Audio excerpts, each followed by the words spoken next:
મોકલે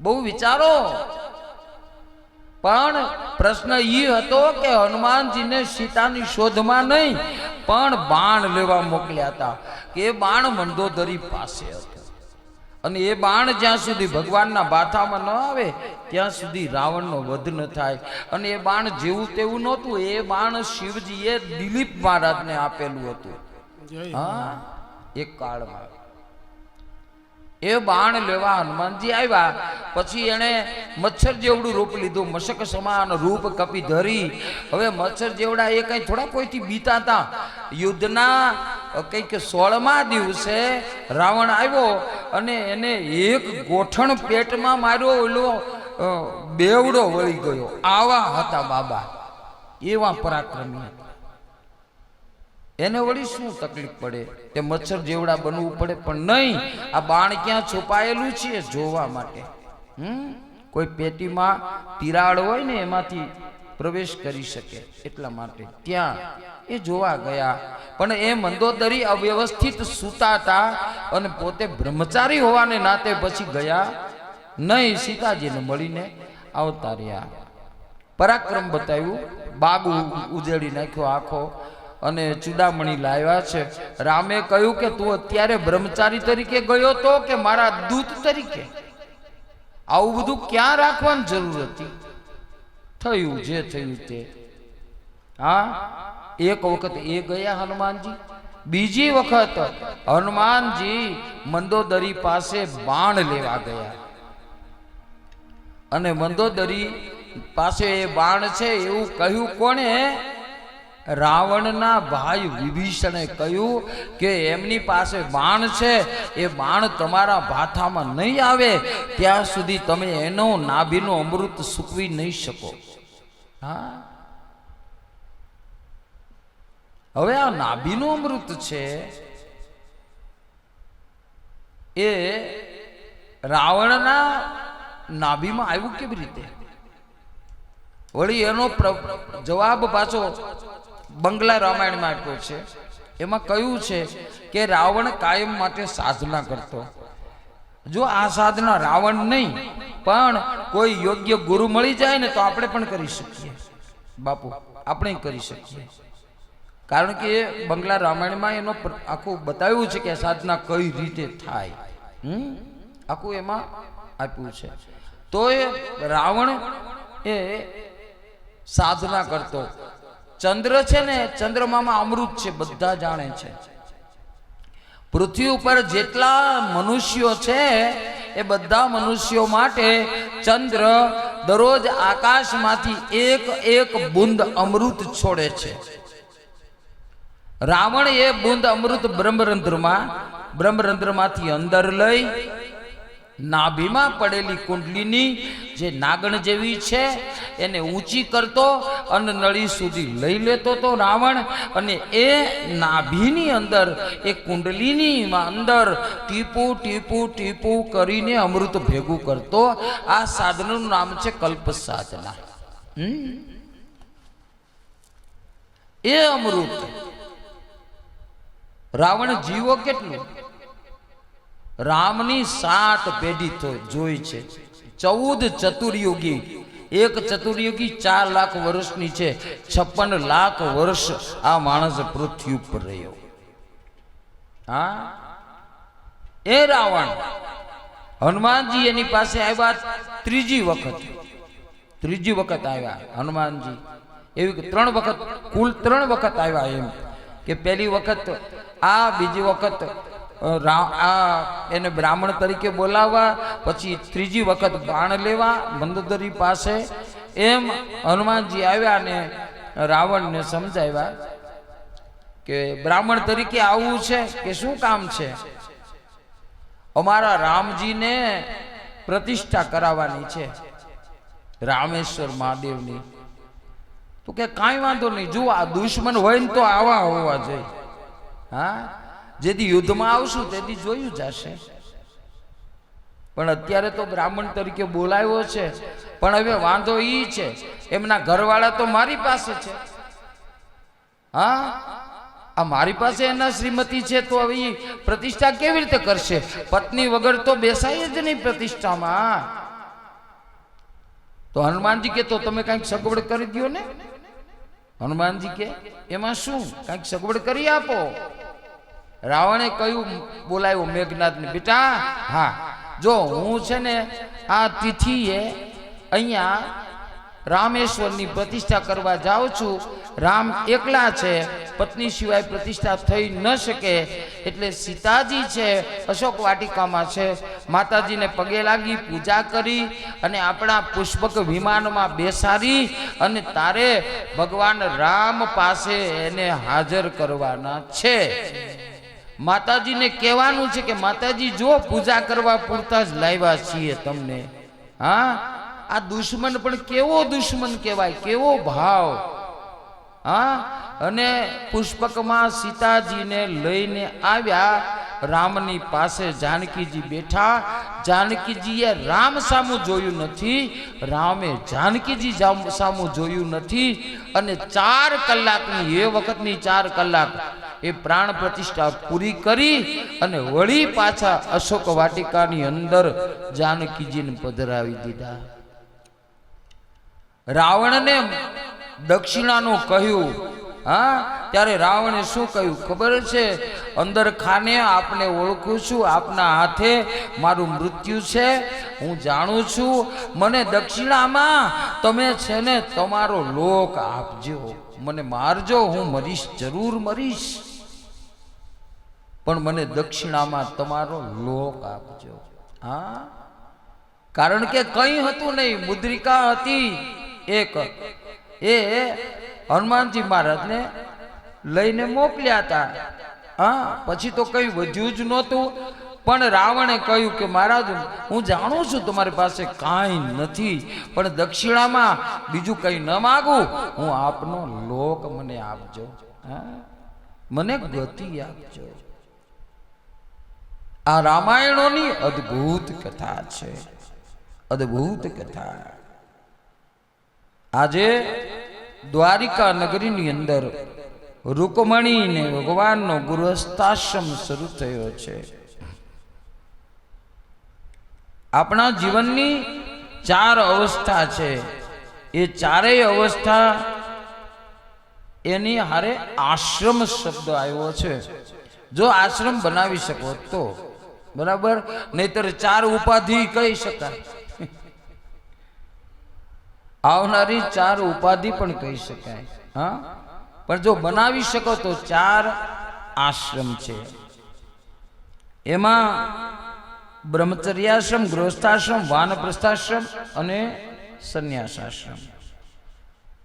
એવો સંકેત એ છે કે માણસે પ્રત્યેક અવસ્થાને આશ્રમ બનાવવી જોઈએ. હવે અત્યારે આશ્રમ બનાવે છે, નથી બનાવતા એવું નથી, પણ થોડાક દી. હા, ઘરને આશ્રમ નથી બનાવતા, આશ્રમોમાં જઈને રહે છે ખરા થોડાક દી. હા, થોડાક દી લઈ આવે. આપણે જવાનું છે ને લીલાબા, આપણે હરિદ્વાર જઈએ છીએ, આશ્રમ તો બનાવીએ છીએ, પણ આપણે ગમે તે તીર્થ સ્થળમાં જઈને એને આશ્રમ બનાવીએ છીએ. જ્યાં સાદગી છે, જ્યાં આશ્રમ છે. આપણા જીવનમાં ખોટા આડંબર નથી, સાદું જીવન છે, એ આપણો આશ્રમ છે. એ આશ્રમમાં આપણે નિવાસ કરવાનો છે. ભગવાને કહ્યું,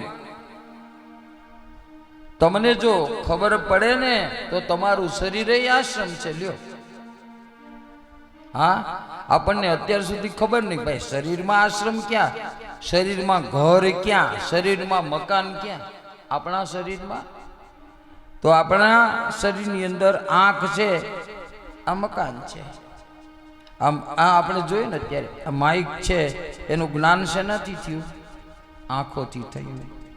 આંખથી એટલે આંખ જ્ઞાનેન્દ્રિય છે, એ પણ એક મકાન. અંધારું છે પણ નાકને ખબર પડી જાય, હા, જાણી જાય અહીંયા મોગરો છે, નાક સુગંધનું જ્ઞાન કરાવે છે, એટલે એ જ્ઞાનેન્દ્રિય છે. જેટલી જ્ઞાનેન્દ્રિય હોય એ બધી મકાન. કાન છે એ પણ જ્ઞાનેન્દ્રિય છે. કાનથી પણ જ્ઞાન થાય. કૂતરું ભસતું હોય, કૂતરાને જોયું નથી છતાં એ ભસતું હોય તો સંભળાય ખરું, અને એવું પણ જ્ઞાન થાય કે કૂતરાનો અવાજ છે. હા, શબ્દ જ્ઞાન કરાવે છે, માટે કાન પણ જ્ઞાનેન્દ્રિય છે. પછી આવ્યું ચામડી, ત્વચા, એ પણ જ્ઞાનેન્દ્રિય છે.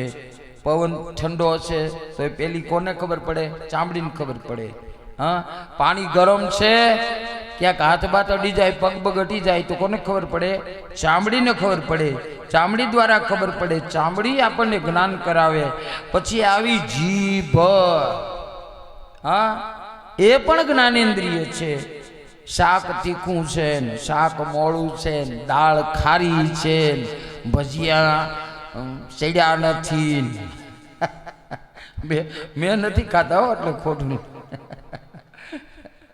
ઓળી અમારા ઓલા કેટરસ વાળાને થાય કે મારા કીધું ભજીયા ચડ્યા નથી, મેં ખાધા નથી. બોલવાનું કામ કરે ત્યારે કર્મેન્દ્રિય છે. સ્વાદ પારખવાનું કામ કરે ત્યારે જ્ઞાનેન્દ્રિય છે. આ 5 કર્મેન્દ્રિયો અને 5 જ્ઞાનેન્દ્રિયો, હા, એ બહારની વસ્તુ છે. પછી મન, બુદ્ધિ, ચિત્ત અને અહંકાર એ અંદરની વસ્તુ છે. તો જેટલી પણ વસ્તુઓ જ્યાં રહેતી હોય એને એનો નિવાસ કહેવાય.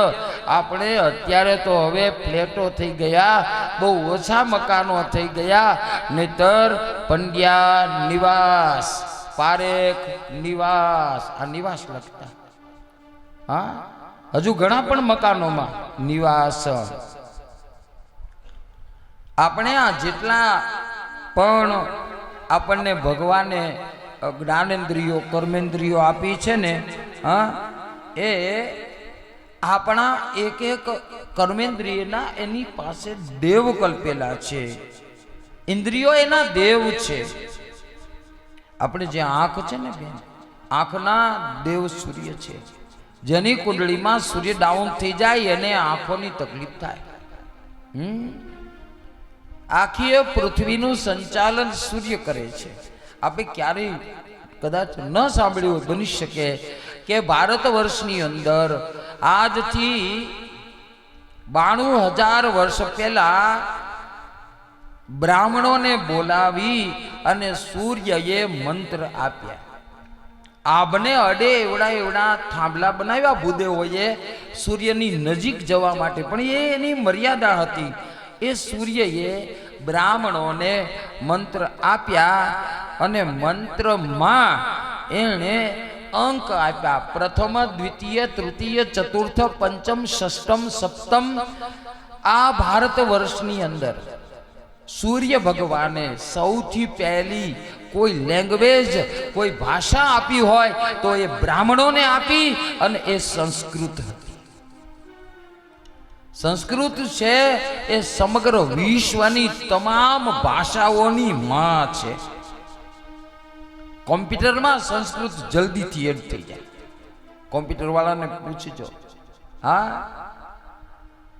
આ નિયર શબ્દ છે ને અંગ્રેજીનો, એ શબ્દનો ઉપયોગ રામાયણમાં તુલસીદાસજીએ કર્યો, નિયર આયા.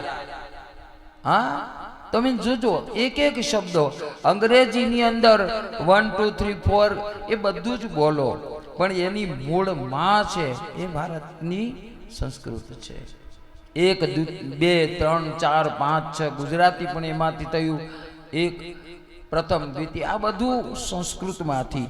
અને એ વખતે એ અંક જે છે એ બધા ભારતના બ્રાહ્મણોને આપ્યા. અને ભારતના બ્રાહ્મણોને સૌથી પહેલા સૂર્યએ ગ્રહ જ્ઞાન આપ્યું. કયો ગ્રહ ક્યાં છે, ક્યારે કેટલો પ્રકાશિત હોય, એના પરથી જન્મ કુંડળી બની. પહેલી વહેલી જન્મ કુંડળી આજથી 92,000 વર્ષ પહેલા બની, અને એ સૂર્યએ બ્રાહ્મણોને આપી. જ્યારે કોઈ પણ આપત્તિ આવવાની હોય ત્યારે ભગવાન સૂર્ય એના કિરણો દ્વારા ભૂદેવોને અને સમગ્ર વિશ્વના પશુ પક્ષીને જાણ કરતા હતા. જ્યારે ધરતીકંપ આવવાનો હતો ને ત્યારે જોજો એના આગલા દિવસે ઝાડવાઓ શાંત થઈ ગયા હતા, પક્ષીઓ ઉડતા બંધ થઈ ગયા હતા. હા, એક ગાયોનું ટોળું હતું, એની પાસેથી અમે પસાર થતા હતા. ગાયો આકાશ તરફ જોઈને બધી જ ગાયો કંઈક અનુભવ કરતી હતી. જ્યારે ધરતીકંપ આવ્યો ત્યારે હા, નદીઓના જળ શાંત થઈ ગયા. નહીતર 12 માસ વહેવા વાળી નદીઓ, નર્મદાજી વગેરે, પણ એની ખબર પડી કે ધરતીકંપ આવવાનો હતો, તેથી નદીઓના જળ થંભી ગયા હતા. હા, આ બધું કોણે કર્યું? ભગવાન સૂર્યએ બધાને માહિતી આપી કે આગલે દિવસે ધરતીકંપ આવવાનો છે. તો સૂર્ય છે આંખોના દેવ છે, જીભનો દેવ છે વરુણ. મનુષ્યએ જીભને ચોખ્ખી રાખવી હોય, સારી રાખવી હોય તો આયુર્વેદના નિયમ પ્રમાણે દરરોજ વધારેમાં વધારે પાણી પીવું. હા, પાણીનો વધારે. હાથના દેવ ઇન્દ્ર છે. ઇન્દ્ર છે ને એ અટક ચાળો માણસ છે, એટલે હાથની જ્યાં જરૂર પડે ને ત્યાં જ ઉપયોગ કરો, બાકી શાંતિ રાખવી, કારણ કે એના દેવ ઇન્દ્ર છે. પગના દેવ વિષ્ણુ છે. જરૂર પડે તો આપણે દોડી પણ શકીએ. હાથ છે ઉડાડી શકાય, પણ પગ તો દોડી પણ શકે, કારણ કે વિષ્ણુ છે. બંને ગુપ્ત ભાગ છે, એના દેવ મિત્રા વરુણ છે. આમ દરેક ઇન્દ્રિયનો કોઈને કોઈ દેવ છે. એમાં મન, બુદ્ધિ, ચિત્ત ને અહંકારના પણ દેવ છે. મનના દેવ કોણ છે? બલરામ. અહંકારના દેવ બલરામ, મનના દેવ પ્રદ્યુમ્ન, બુદ્ધિના દેવ અનિરુદ્ધ અને ચિત્તના દેવ કૃષ્ણ. ભગવાન કૃષ્ણ અવતારમાં એકલા જ સ્વરૂપમાં નહોતા. પ્રદ્યુમ્ના અનિરુદ્ધાય નમઃ સંકર્ષણાય ચ. 4 સ્વરૂપમાં ભગવાન હતા. જે લોકો વધારેમાં વધારે સમય આ બધા દેવતાઓની મૂર્તિમાં ફાળવે છે, એ મૂર્તિ કરવાથી આપણા ઇન્દ્રિયો જલ્દીથી દુબળી થતી નથી. હા, પ્રાણાયામ પ્રત્યેક વ્યક્તિએ દરરોજ કરવો જોઈએ. જેટલા પ્રાણાયામ વધારે એટલું આયુષ્ય વધારે, કારણ કે આપણા શ્વાસોશ્વાસ ઉપર આયુષ્ય લખેલું છે. શ્વાસ રોકશું એ આપણા ફાયદામાં છે. અને બીજું, આયુર્વેદના ધર્મગ્રંથના સિદ્ધાંતો શું કહે છે? તમે શ્વાસને રોકો, પ્રાણાયામ કરો, એટલે આપણા ફેફસાની અંદર કેટલા બધા છિદ્રો છે, પણ મોટે ભાગે જે પ્રાણાયામ કરતા નથી એના 500, 700, 1000 છિદ્રો જ ખુલ્લા હોય, બાકીના પેક પડ્યા હોય. પણ જે પ્રાણાયામ કરે એના 5-7 હજાર છિદ્રો ખુલી જાય. અને જ્યારે પ્રાણાયામ કરશું ત્યારે ફેફસાના વધારે છિદ્રો ખુલે, તો એનાથી શું થાય? આપણા લોહીમાં શ્વેત કણો વધે, અને જેના લોહીમાં શ્વેત કણો વધે એની રોગ પ્રતિકારક શક્તિ વધે. જય હો. આ પ્રાણાયામ ઇન્દ્રિયોના દેવ છે. ભગવાન રામ, ભગવાન શત્રુઘ્ન, ભગવાન લક્ષ્મણ ને ભરત, એ પણ ઇન્દ્રિયોના દેવ છે. અને ભગવાન કૃષ્ણ, બલરામ, અનિરુદ્ધ, પ્રદ્યુમ્ન. પ્રદ્યુમ્ન એ મનના દેવ છે. સુખદેવજી મહારાજે એક શ્લોકમાં વર્ણન કર્યું છે,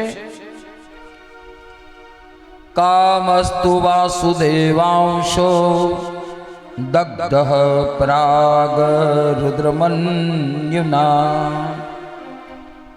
દેહોપપતયે ભૂયસ્ત્વમેવ પ્રત્યવદ્યપદ્યતઃ. દેહોપપતયે ભૂયસ્ત્વમેવ પ્રત્યપદ્યતે. જ્યારે રતિએ ભગવાન શિવજી પાસે રડવા લાગી ત્યારે ભગવાને કહ્યું કે હવે તમારો પતિ છે એ શરીર વગર વ્યાપશે, પણ શરીરથી ક્યારે પ્રગટ થશે? જબ જદુવંશ કૃષ્ણ અવતારા, યદુવંશમાં કૃષ્ણ અવતાર થશે. પ્રદ્યુમ્ન કામદેવનો અવતાર છે. કામદેવ ભગવાન વાસુદેવનો અંશ છે. ભગવાન શંકરે કામદેવને ભસ્મ કર્યા પછી વરદાન આપ્યું હતું.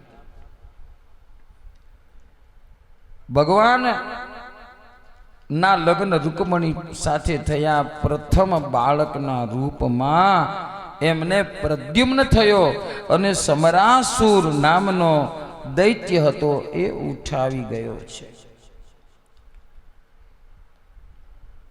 એમણે કોઈ પાસે સાંભળ્યું હતું કે કૃષ્ણના મોટા પુત્રના હાથે એમનું મૃત્યુ થશે.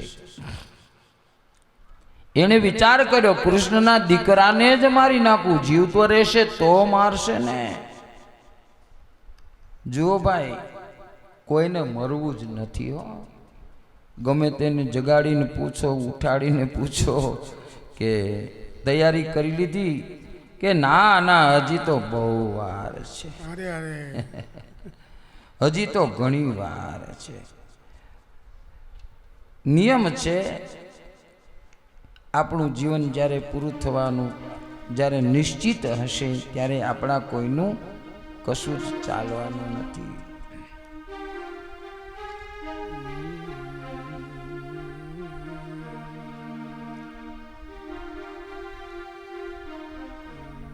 ભગવાન આપણે ત્યાં ઘણા વર્ષો પહેલા મેં સાંભળેલું છે કે જવાની તૈયારી થઈ જાય ને પછી એ જૂનું ગીત છે, બે પ્રમાણેમાં આપણે એને સાંભળ્યું છે. શરીરને પિંજરું કહ્યું છે. હા, પિંજરે કે પંછી રે તેરા ભેદ ન જાને કોઈ. પછી પંખીડાને આ પિંજરો, એક એક તમે જુઓ. ચલ ઉડ જા રે पंछी के अब देश हुआ बेगाना।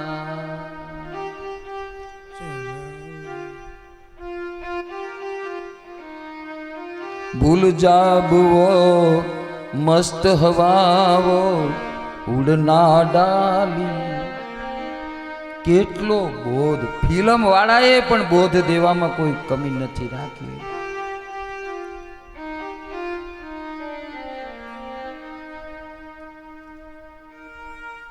चल उड़ जा रे पंछी के अब ये देश हुआ बेगाना।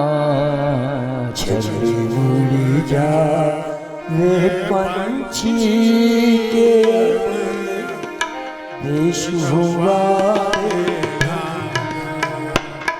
चल उड़ जा रे पंछी के अब ये देश हुआ बेगाना।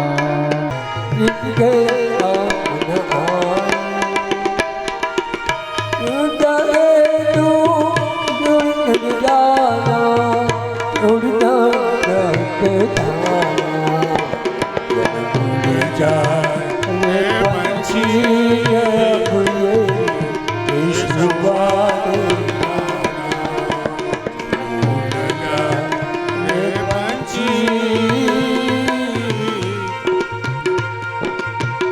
रोते हैं वो पंख पंखेरु साथ जो तेरे खेले। रोते हैं वो पंख पंखेरु साथ तेरे जो खेले। जिनके साथ लगाए तूने अरमानों के मेले। जिसके संग राय तूने अरमानों के। बिगी आँख से यही उनकी आज दुआएं ले ले।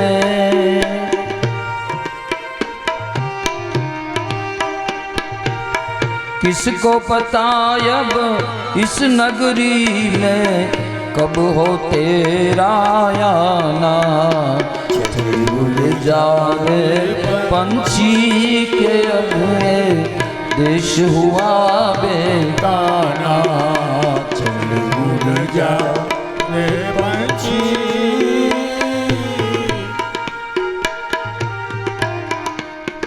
जातस्य हि ध्रुवो मृत्युर्ध्रुवम जन्म मृतस्य च।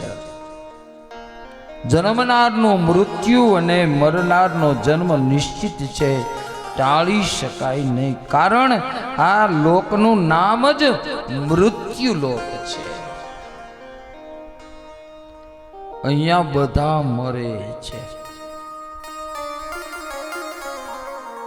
રામ કૃષ્ણ કોઈ પણ હોય જવું જ પડે છે. રાવણની આપણે વાત કરી, કેટલો શક્તિશાળી હતો. રસોઈયો અગ્નિ, ઇન્દ્ર પાણી ભરે, વાયુ કચરો કાઢે, બ્રહ્મા સ્વયં એને વેદ ભણાવે. આ બધા દેવતાઓને બધાને ધંધે લગાડ્યા હતા, તોય જવું પડ્યું. ગળી ગઈ માછલી સમરાસુરના રસોઈયાના હાથમાં આવી, એને ચીરતા જીવતો બાળક નીકળ્યો. માયાવતી હતી એમની પત્ની, કે આપણે બાળક નથી, ઉછેરીને મોટો કરીએ. એને ઈચ્છા થઈ, ઈશ્વરની કૃપાથી મારે ઘરે દીકરો આવ્યો. કામદેવની પત્ની રતિ આવી છે સમરાસુરના ઘરે, નોકરાણીનું કામ કરવા લાગી. રસોડું સંભાળ્યું, એમણે બાળકને ઉછેરીને મોટો કર્યો, ધનુષ્ય વિદ્યા શીખવાડી. પ્રદ્યુમ્ન મોટા થયા. અહીંયા એજ્યુકેટેડ વર્ગ હોય ને એને થોડી શંકા થાય કે રતિ તો પછી માજી નહીં થઈ ગયા હોય, કારણ કે આ હવે જન્મ્યો અને રતિ તો હતા જ યુવાન. પણ દેવતાઓનું ઉંમર અને મનુષ્યની ઉંમર આ બેમાં તફાવત છે.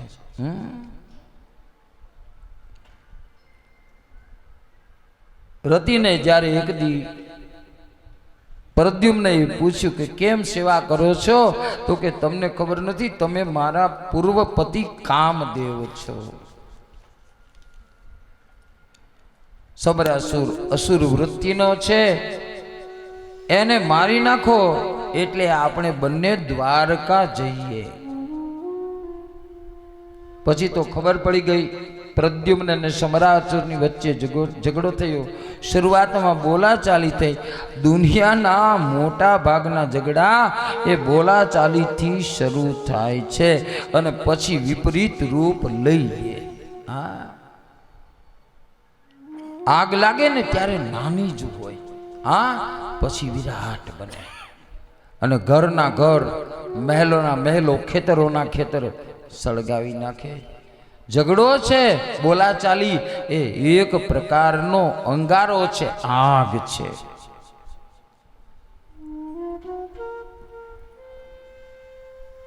સમરાસુરને અને પ્રદ્યુમ્નને યુદ્ધ થયું. સમરાસુર મૃત્યુ પામ્યો. પ્રદ્યુમ્ન દેખાવમાં અસલ કૃષ્ણ જેવા હતા, કૃષ્ણની કાર્બન કોપી હતા એમ કહો તો હાલે.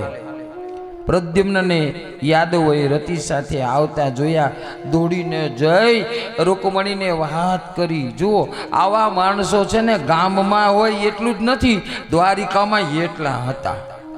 આપણે બીવું નહીં. હા, આવી કઈ ઉપાધિ આવે ને તો બીવું નહીં, એની મેળે શાંત થઈ જાય. બાપુ રૂકમણી પાસે આવ્યા, શું કીધું ખબર છે? એ બાઈ, તમે અહીંયા છાનામાના ઘુસપુસ કરીને રાજમહેલ સંભાળો છો, ખબર પડે ભગવાન બીજી લઈને આવ્યા. રૂકમણી વિચાર કરવા માંડ્યા, હે બીજી લઈને આવ્યા? કોણે કહ્યું? હવે રૂકમણી કહે છે ભાઈ હા ભગવાન બીજી લઈને આવ્યા ઈ ક્યાં છે? તો કે દરવાજે ઉભા રહ્યો, હાલો હાલો મારી હારે હાલો. બાજુના મહેલમાં ભગવાન શયન કરતા હતા. તો કે બીજી લઈને આવ્યા ઈ કોણ અને આ કોણ? ઓલો જોવા વાળો જે ફરિયાદ કરવા વાળો હતો એ અચરજમાં પડી ગયો. પછી અટારીની બારીએથી રૂકમણીએ જોયું કે કોણ છે. અરે ભાઈ તું આ ન ઓળખી શક્યો કોણ છે? આ મારો દીકરો પ્રદ્યુમ્ન છે. હા ઓલો બિચારો ભોંઠો પડ્યો વયો ગયો એમને. રૂકમણી નારદજી આવ્યા, એને પણ ખૂબ આનંદ થયો છે અને પુત્ર વૃદ્ધુને રૂકમણીએ આશીર્વાદ આપ્યા છે. પ્રદ્યુમ્ન એની પત્નીને જોયા કૃષ્ણે વિચાર્યું છોકરો ભણી ગયો, હવે પૌત્ર થશે, હું દાદો બનીશ ને દાદો બન્યા પછી મારાથી લગ્ન નહીં થાય, માટે હવે મુઠિયું વાળો. કારણ કે દીકરો પરણી ગયો એટલે હવે એને સંતાન થયા વગર રહેશે જ નહીં, પછી કાંઈ આપણાથી પરણે? હા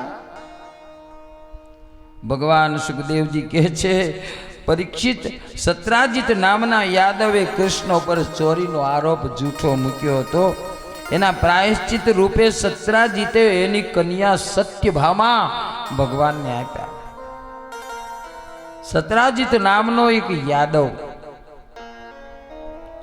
એ ભગવાન સૂર્યને પ્રસન્ન કર્યા એટલે સૂર્યએ એને સ્યમંતક મણિ આપ્યો. હા અમારે એ મણિ હું જોઈ આવ્યો. બોલો બાપુ, એ સ્યમંતક મણિ એટલે કોણ? હાલનો જે કોહિનૂર હીરો. એ વખતમાં એ સ્યમંતક મણિ 8 ભાર એટલે કે 80 મણ સોનું આપતો હતો. પછી અંગ્રેજો જે આપણે ત્યારે આવ્યા ને ત્યારે એ સ્યમંતક મણિ ઉઠાવી ગયા. એને બધાને એવું કે આ 80 મણ સોનું આપશે, પણ જેણે પ્રયત્ન કર્યો હોય અને જેની માલિકી ન હોય ને ત્યાં જ એનું ફળ મળે, પછી બીજે ક્યાંય મળે નહીં. એ મણિ અત્યારે લંડનના મ્યુઝિયમમાં છે. અમારે બેન આવ્યા છે ત્યાં કોહિનૂર, અને એ હીરો એલિઝાબેથે એના મુગુટમાં ધારણ કરેલો. હા એ આજનો કોહિનૂર ને એટલે કે સ્યમંતક મણિ.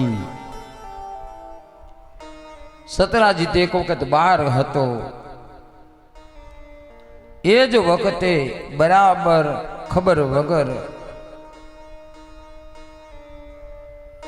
સતરાજીત નો એ મણિ લઈ પ્રસેન જંગલમાં ગયો બધાને દેખાડવા માટે. સિંહે ઘોડાને એને મારી નાખ્યો. સિંહ મણિ પહેરીને આગળ જતો તો રસ્તામાં જામવાનને જોયો, જામવાને મારીને મણિ લઈ લીધો અને પોતાની પુત્રી જામવંતીને આપ્યો.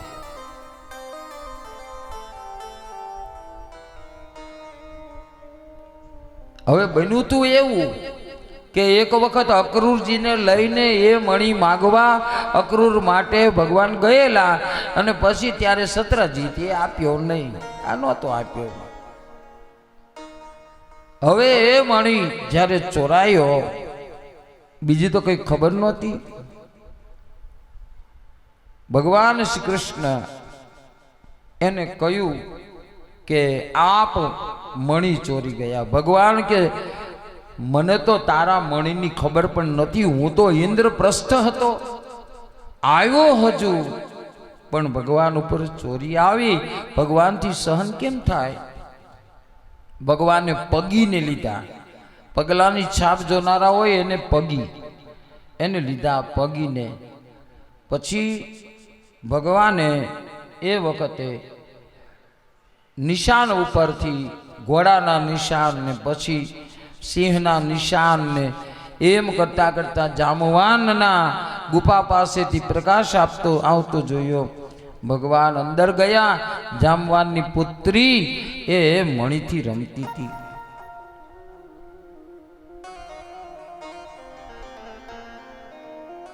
ભગવાને માગ્યો, આપ્યો નહીં, ચીસ પાડી. જામવાન અંદર આરામ કરતા હતા. એ ગુફા આજે પણ છે રાણા વાવ.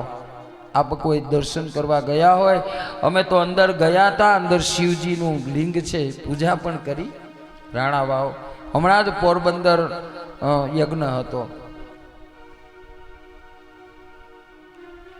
ભગવાનનો એ મણી જામવાન સાથે યુદ્ધ થયું. ભગવાને મુષ્ટિકાનો પ્રહાર કરી મૂળ વળખાણ આપી એવી કથા છે. જામવાન ભગવાનની માફી માગી છે અને જામવંતીને મણી લઈ ભગવાન કહે તમે સભામાં આવીને ચોખવટ કરો. સભામાં આવ્યા છે, ચોખવટ કરી. આવું થયું છે. સતરાજીત કૃષ્ણને મળ્યા. શ્રી કૃષ્ણ ક્રાંતિકારી વિચારના છે. ભાઈ લ્યો, હવે ખબર પડી ને કે મણી હું ચોરી ગયો તો. અરે ના ના પ્રભુ, ક્ષમા કરો, ક્ષમા કરો. હા, એના બદલામાં સત્યભામા આપ્યા અને હારે મણી આપ્યો. ભગવાન કે મારે હવે નથી જોતો ભાઈ. આ મણીને હિસાબે તો કેવડી ઉપાધિ આવી. એક નહીં, બે બે ઘરવાળી. કારણ કે જામવંતી પણ આજે જામવાનને ભગવાનને આપ્યા એટલે એને પણ દ્વારિકા લાવ્યા ને એની સાથે પણ લગ્ન કર્યા. અહીંયા આગળ પરીક્ષિતને થોડીક શંકા ગઈ કે શું ભગવાને રીંછડી હારે લગ્ન કર્યા? આ 8 બટરાણાઈમાં રીંછડી ઊભી હોય તો લાગે કેવી? વાત સાચી છે, પણ એવું હતું નહીં. એના માટેનું ગર્ગ સંહિતા અને હરિવંશમાં પ્રમાણ આપ્યું છે. એ લલિતાજી હતા, રાધાજીના સખી હતા અને જામવાન નીચે ખીણની અંદર ફળ લેતા હતા અને બોર લેવા જતા લલિતાજીનો પગ લપસ્યો અને ઉપરથી પડ્યા. જામવાને ઝીલી લીધા. એકદમ અવાક થઈ ગયેલા એટલે પોતાનું નામ કે કંઈ બોલ્યા નહીં અને જામવાને ઉછેરીને મોટા કર્યા. હકીકતમાં જામવાનને કોઈ સંતાન હતું નહીં એવું પ્રમાણ મળે છે. એટલે લલિતાજી હતા, રાધાજીના પ્રિય સખી. પછીથી એનું નામ જામવંતી રાખ્યું છે. દુનિયામાં સારી વાત જલ્દી ફેલાય નહીં, ખોટી વાત ફેલાણી પણ ભગવાન એનાથી બચ્યા છે. ક્યારેય પણ આવું કંઈ આવી બને ને ત્યારે આપણે આપણી સ્થિતિ જે છે એ આપણી ધીરજ છે એને ગુમાવવી નહીં એમ કહ્યું છે. ભગવાન કૃષ્ણ સાથે યુદ્ધ થયું. જાંબવંતી સાથે ભગવાને લગ્ન કર્યા છે. સત્યભામા, રૂકમણી અને જામવંતી એમ ભગવાનના 3 લગ્ન થયા. એક વખત ભગવાન ઇન્દ્રપ્રસ્થમાં યમુનાજીના કિનારે હતા.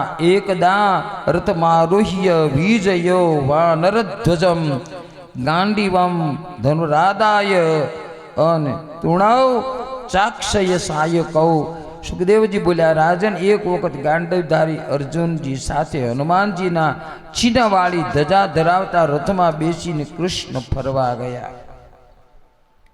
ફરતા ફરતા કાલિંદી યમુનાના કિનારે આવ્યા. બંને યમુનાનું જળપાન કર્યું. એક કન્યાને તપ કરતા જોઈ ભગવાને અર્જુનને કહ્યું, કોણ છે? અર્જુન ગયા. એને કહ્યું, હું સૂર્યપુત્રી છું, મારું નામ કાલિંદી છે. ભગવાન કૃષ્ણ જેવો પતિ મળે એટલે તપ કરું છું. અર્જુન કે કૃષ્ણ મારી હારે જ છે. હા, ભગવાનને લઈ આવ્યા. ભગવાને કહ્યું ચાલો. એમને પણ લીધા ને એની સાથે પણ ભગવાને લગ્ન કર્યા છે. કાલિંદી સાથે વિધિ પ્રમાણે દ્વારિકામાં લગ્ન કર્યા છે. જુઓ, જે પણ થયું પણ એક પણ લગ્ન વિધિ વગર ભગવાને કર્યા નથી. જ્યારે અત્યારનું ઊંધું ચાલે છે, કોર્ટ કચેરીમાં જાય સિક્કા સહી સિક્કા કરીને મંદિરમાં ફૂલહાર કરાવીને જય સિયારામ. હા, લગ્ન મંડપમાં કેટલું બધું હોય છે. હા, એ બધાના આશીર્વાદ, અગ્નિ, બ્રાહ્મણ, ચોરી એટલે કે 4 વેદ, હા, 2 સ્થાપનમાં કુળદેવી, આપણા ગોત્રીજ, આપણા પિતૃનું સ્થાપન, માણિક સ્તંભના રૂપમાં બ્રહ્માજી, એની ઉપર મીંઢોળના રૂપમાં શિવજી, ચલીના રૂપમાં પાર્વતીજી, વાંસની રૂપમાં આપણા ઈષ્ટદેવ, આપણા પૂજનીય પિતૃઓ વાંસના રૂપની અંદર, હા, શેરડીના રાડા, આ એક એક વસ્તુઓ છે. ચોરી છે એ 4 વેદ છે. ઋગ્, હજુ સામ, અથર્વ, અગ્નિની સાક્ષી એ ફેરા ફરવામાં આવે એ ધર્મ લગ્ન છે. અને જેણે ખાલી ફૂલહાર કર્યા હોય કોર્ટ કચેરીમાં અને પછી કાંઈ વેદ વિધિ અનુસાર, શાસ્ત્ર અનુસાર આવા વિવાહ ન કર્યા હોય એ કોઈ પણ ધર્મ કાર્યમાં ન બેસી શકે એવું મનુસ્મૃતિમાં લખ્યું છે. હા, મનુસ્મૃતિમાં સ્પષ્ટતા કરી છે. સુખદેવજી કહે છે, ત્યારબાદ અવંતી ઉજ્જૈન દેશની રાજકન્યા મિત્રવૃંદા એના સ્વયંવર વખતે કૃષ્ણની સાથે લગ્ન કરવાની ઈચ્છા વ્યક્ત કરી. અવંતી નરેશ દુર્યોધનનો મિત્ર હતો, એટલે મિત્રવૃંદાની વાત માની નહીં. કૃષ્ણએ વાતની ખબર પડતા કૃષ્ણ અવંતી પહોંચ્યા અને રાજાઓની ભરી સભામાં જઈ બળપૂર્વક મિત્રવૃંદાનું હરણ કર્યું. કૃષ્ણના પરાક્રમને ત્યાં ઉપસ્થિત રાજાઓએ નીચું માથું કરી જોતા જ રહ્યા. એક વખત અવંતી દેશ એટલે આમ તો આપ સૌ સમજતા હશો કે આ ઉજ્જૈનની વાત છે. અવંતિકા નગરી એટલે કે ઉજ્જૈન. હવે આવી છે અયોધ્યાની વાત. ભગવાન અયોધ્યા ગયા અને રાજા નાગનજીત ખૂબ ધાર્મિક હતા. એની પુત્રીનું નામ હતું સત્યા, પણ પિતાના નામ પરથી બીજું નામ હતું નાગનજીતી. રાજાએ પુત્રીના લગ્ન માટે કરેલી કઠોર શરત પ્રતિજ્ઞા કે કેવી રીતે આ દીકરીને પરણાવીશ, તો કે મહાબળવાન 7 આખલાને કોઈ એક હારે નાથે તો મારી દીકરી આપું. ભગવાને એક લાઈનમાં 7 આખલા ઊભા રાખી એક હારે 7 આખલાને નાથ્યા. હા, જુઓ ભાઈ, આ ભગવાનના લગ્નોમાંથી થોડુંક આપણે આપણા માટે શીખવાનું છે. હા, પહેલું લગ્ન ભગવાને રૂકમણી સાથે કર્યું. એનું નામ છે લક્ષ્મીજી. મૂળ અવતાર લક્ષ્મીજીનો છે. તો લક્ષ્મીજી છે એ આપણા ઘરમાં પ્રભુના પત્ની રૂપે બિરાજે, બીજી કોઈ સ્થિતિમાં નહીં. પછી લગ્ન કર્યા જામવંતી સાથે, એ લલિતા છે. ભગવાનને આપણે પરણવું છે, પણ લલિતા જેવા પોતાના પ્રિય સખી, રાધિકાના પ્રિય સખી એને પરણે. આપણે ત્યાં ઘણા સમય પહેલા ભોજા બાપા જે થઈ ગયા, આ વર્ષે 23/5 ફતેહપુર ગામે સવારથી અને સાંજ સુધી ભોજલરામ અને જલારામ ચરિત્રની મારી કથા છે. ત્યાં 23/5 ભોજા બાપા એને પણ આ જીવને ભગવાન હારે પરણવાની વાત કરી છે. હા, આ જીવ છે એ પરમાત્મા સાથે ન પરણે તો એ જીવ છે એ પૃથ્વી ઉપર નકામો આમથી આમ આંટા મારવા પડે એવું લખ્યું છે. અને એણે પોતાના ચાબખામાં કીડીબાઈની જાન, એ કીડી એટલે કોણ? એ આ જીવ. અને જીવ જ્યારે પરણવાની ઈચ્છા રાખે, ભગવાનને વરવાની ઈચ્છા રાખે, ભગવાનના શરણે જવાની ઈચ્છા રાખે, એ એક આખું એણે એક સુંદર રચના કરી છે. બહુ સમજવા જેવું છે. કીડી બિચારી કીડલી રે કીડીના લગનિયા લેવાય પંખી પારે વડાન નો તર્યા કીડી બિચારી કીડલી રે કીડીના લગનિયા લેવાય પંખી પારે વડાન નો તર્યા કીડીએ આપ્યા સન્માન હાલો ને કીડી બાઈ જાનમાં એ હાલો હાલો રે કીડી બાઈની જાનમાં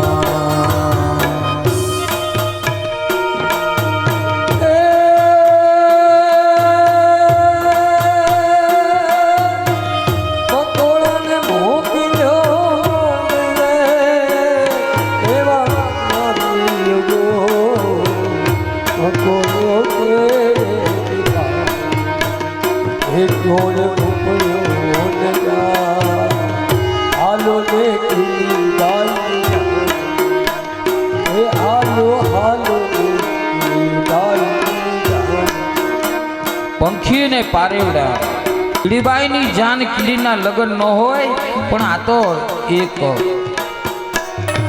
રૂપક છે સંતની. જલારામજી ને વાલરામજી ને બે સંતોના ગુરુ ભોજા બાપા પંખીને પારેવા પંખી પારેવા જ્ઞાન રૂપી પાંખ ફૂટી હોય એવા સંતો ભક્તો એને મોકલ્યા છે કીડીના લગ્નની અંદર. પછી હવે કોણ?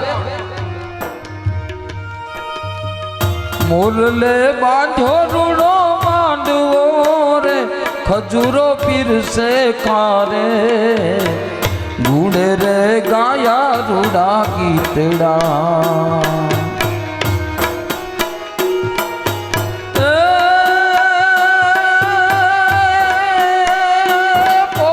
પીરસે પકવાન હાલો ને કીડી બાઈ જાનમાં એ હાલો હાલો કીડી બાઈની જાનમાં કીડી બિચારી કીડી રે કીડીના લગનિયા લેવાય પંખી પારે વડાન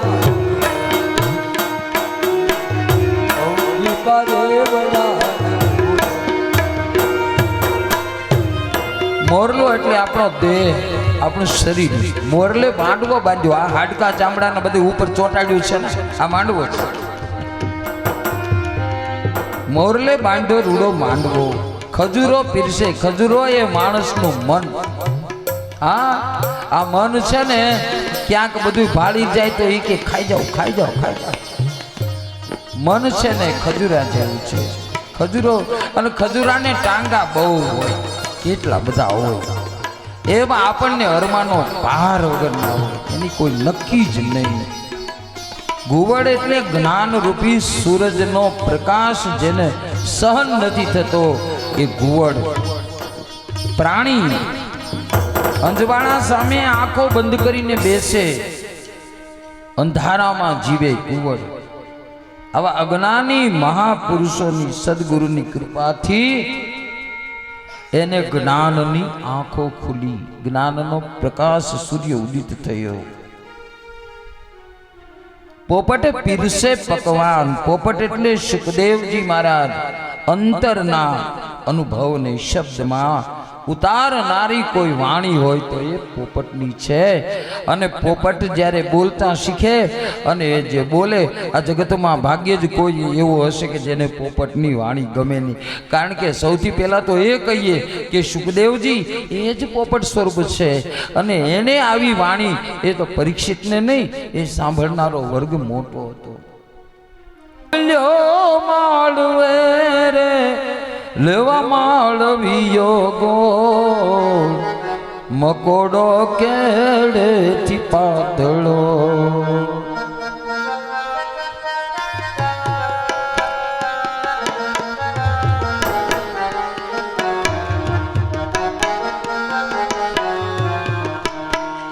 હે ગોળ ઉપડ્યો ન જાય ગોળ ઉપડ્યો ન જાય ને કીડી બાઈની જાનમાં એ હાલો કીડી બાઈની જાન કીડી બિચારી કીડી રે કીડીના લગનિયા પંખી પાડે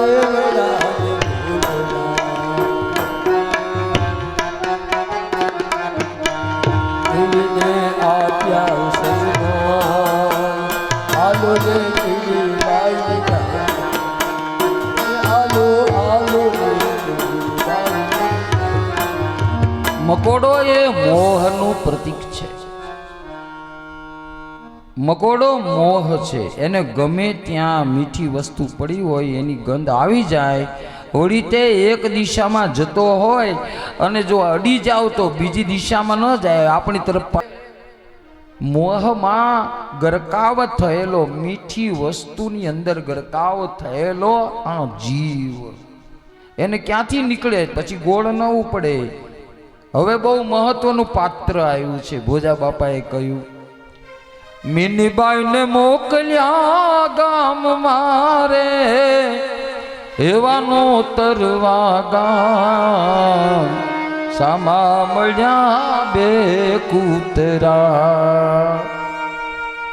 મીનીબાઈને મોકલ્યા ગામ મારે એવાનો તરવા ગામ, સામા મળ્યા બે કૂતરા.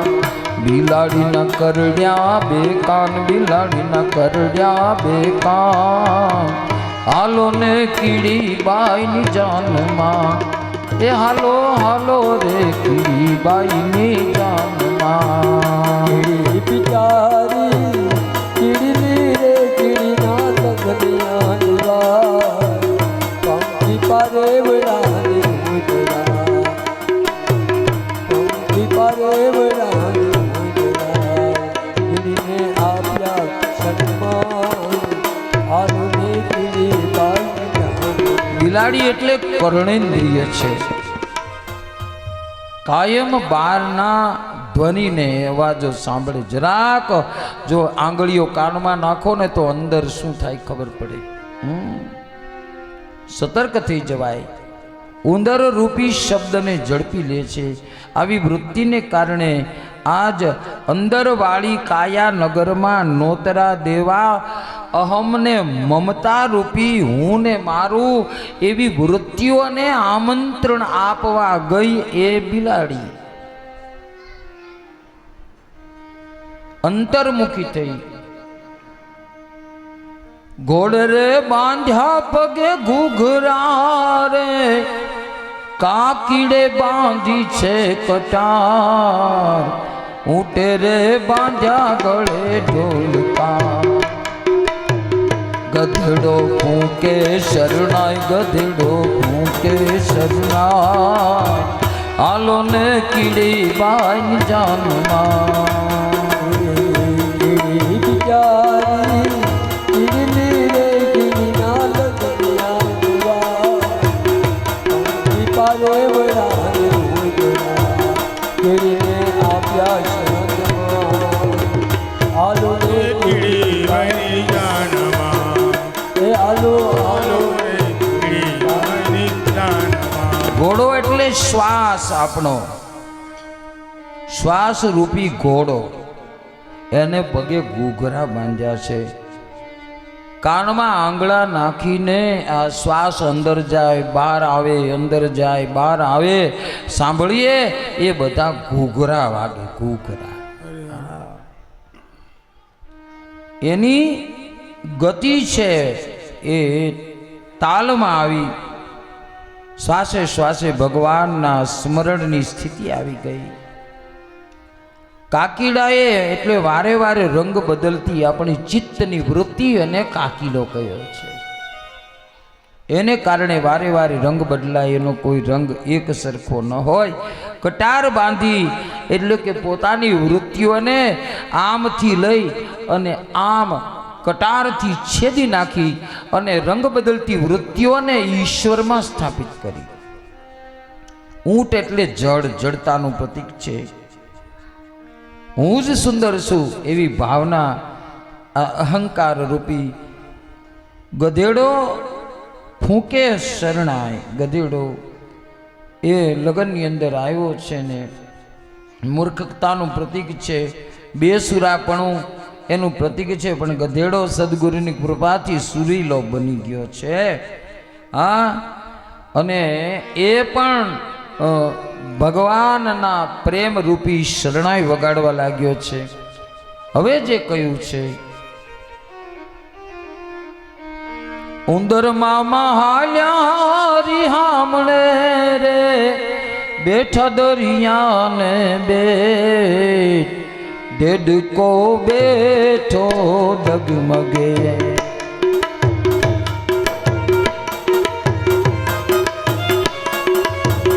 ઉંદરમાં હાલ્યા રિહામણે રે બેઠા દરિયાને બેટ, દેડકો બેઠો ડગમગે. એ મને કપડાં ફેરાવ, મને કપડાં ફેરાવ, જાઉં છે કીડી બાઈની જાનમાં. એ હાલો હાલો રે કીડી બાઈની જાનમાં. કીડી બિચારી કીડી રે કીડી ના લગનિયા લેવા, પંખી પારે વડાને મોકલા, કીડીને આપ્યા છે ગુનો.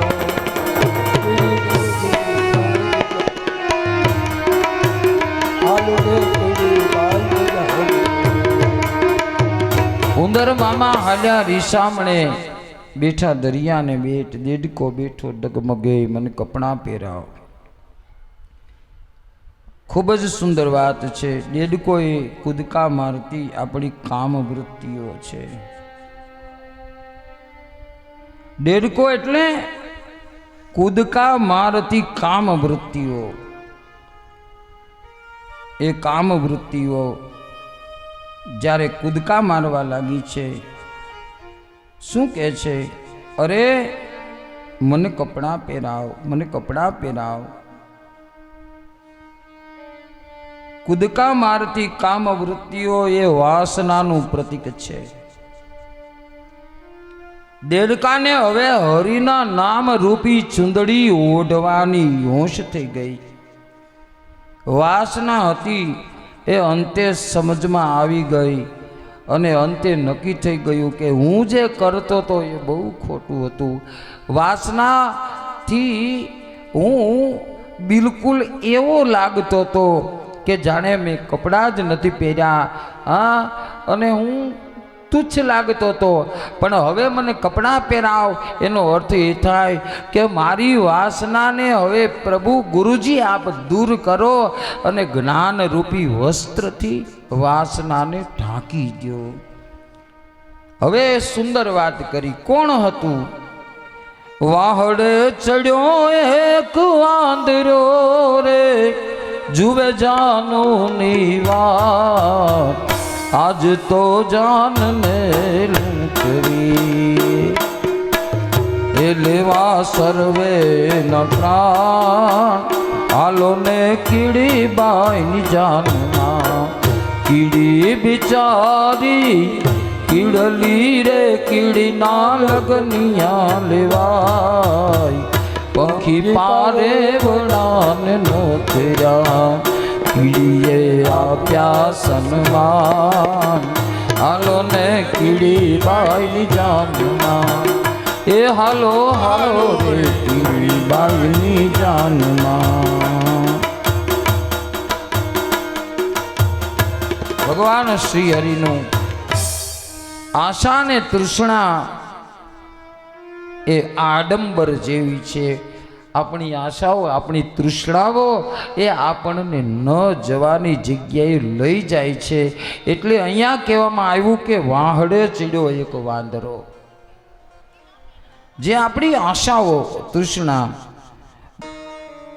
બધું જ મરી જાય છે, પણ આપણી આશાઓ અને તૃષ્ણાઓ મરતી નથી. એ સનાતન સત્ય છે. ભગવાનના લગ્ન નાગનજીથી પછી હવે ભગવાનના લગ્ન કઈ દેશની બદરા અને મદ્રાસની રાજકન્યા એવા લક્ષ્મણા સાથે થયા. આ 8 પટરાણી છે ભગવાનની. અષ્ટધા પ્રકૃતિ એ ભગવાનની 8 પટરાણી છે. પૃથ્વી, જળ, અગ્નિ, વાયુ, આકાશ, મન, બુદ્ધિ અને અહંકાર ભગવાન કહે છે મારી અષ્ટધા પ્રકૃતિ છે. એક વખત ભવમાં